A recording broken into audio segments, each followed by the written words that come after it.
ఇప్పుడు మీరు రోడ్లు వేస్తారు, మన ఇంటికి సిమెంట్ రోడ్డు వేస్తున్నారు అనుకోండి, దాదాపుగా 5-6 నెలల పాటు మనం ఇంట్లోకి వెళ్ళడానికి కూడా ఇబ్బంది ఉంటుంది, ఎగిరి దూక్కుంటూ వెళ్లాల్సి వస్తుంది. లేదా డ్రైనేజీ వేస్తున్నారు, ఇప్పుడు చూడండి మీకు గుంటూరు విజయవాడ ఇటు ఏరియాలో డ్రైనేజీలు కడుతున్నారు.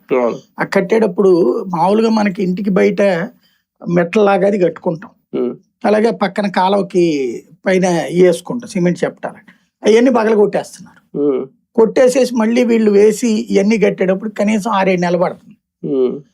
అంతకాలం వాళ్ళందరూ చివరికి కర్ర చెక్కతో ఎక్కి నుంచోవడం,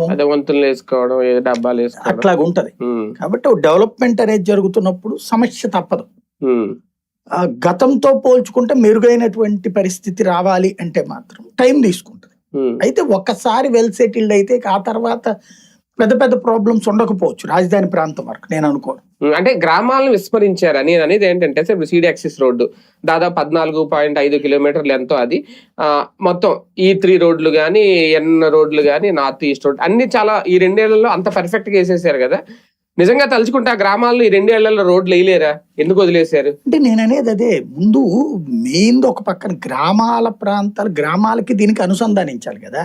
ముందు వేసి పడేశారు అనుకోండి గ్రామాల్లో, ఈ వెహికల్స్ ఇవన్నీ ఎట్లా మూవ్ అవుతాయి?